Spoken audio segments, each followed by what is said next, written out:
Could we decentralize food production is a question I think I get at least once a week.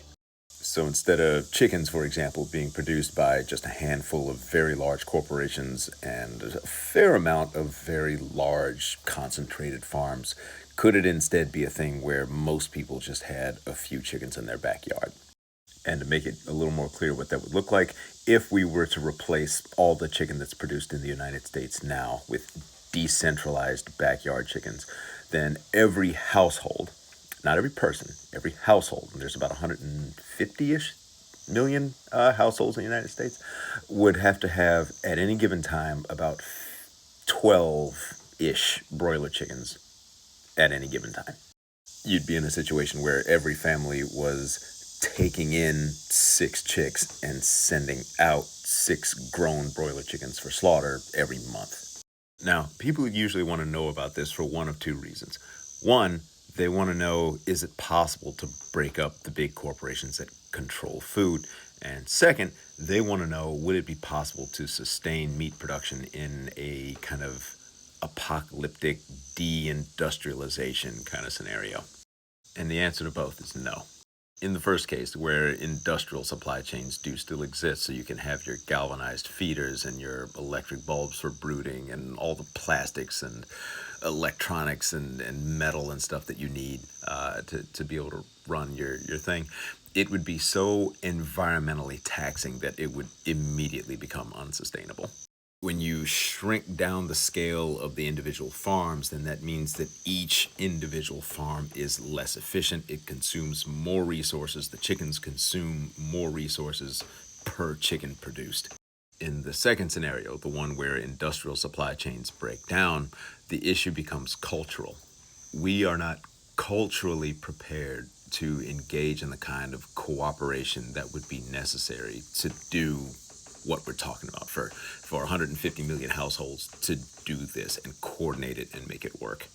I think over the last couple hundred years, what industrialism and especially industrial capitalism has done has made people, it's trained people rather, to feel that everyone else is disposable. People are really disposable because machines and materials and algorithms do so much of the work that people would ordinarily do. And even the people who feel alienated by that and often want to retreat away from it, whether it's homesteading or any kind of self-reliance movement, a lot of self-reliance is kind of almost paradoxically based on the idea that you are going to make other people as unnecessary to your survival and thriving as possible. I think a lot of people in the self-reliance space would take issue with that, like the homesteaders and the hippies and the permaculture and off-grid people, whatever.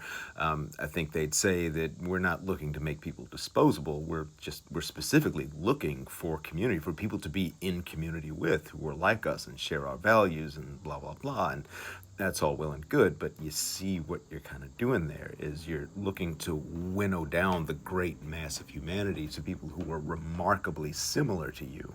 When you think about historically whom people have decided to associate with, it's not based on things that are so narrow. You would find associations of people based on usually shared language, extended kin groups, intermarriage, shared religion, shared economics, and trade. But when you think about it, those are very broad categories of things where you share a commonality with an awful lot of people. Modern self-reliance movements, when you're creating these little communities, are way more detailed about who you decide to associate with. It's often based on race. It's based on a very particular set of politics, a very particular set of, say, expectations around gender roles. So again, even among the people who are supposedly seeking community, all they're really seeking to do is throw away almost everyone and narrow their associations down to people who are remarkably, extraordinarily, even distressingly like themselves. The irony being that it is industrialization that makes other people feel so disposable.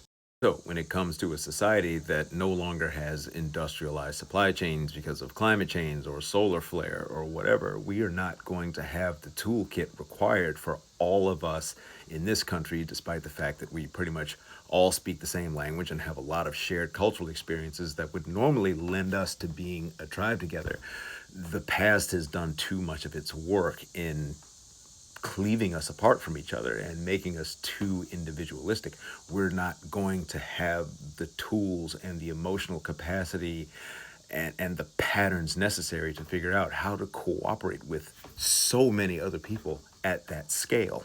I think what you're far more likely to wind up with is tribalism and warlordism, handfuls of pockets of people who some hoard these types of resources, some hoard those types of resources, and they either trade or they fight.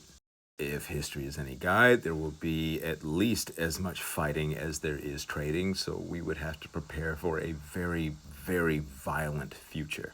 So, for that reason and several other reasons I don't really have time to get into, I would strongly caution anyone against cheering for an acceleration towards deindustrialization because we're just not ready for what comes next, and our lack of preparedness will be filled with violence and misery. We should do everything we can to fix what we have, as ugly and broken as it is, because the new thing just ain't that sexy.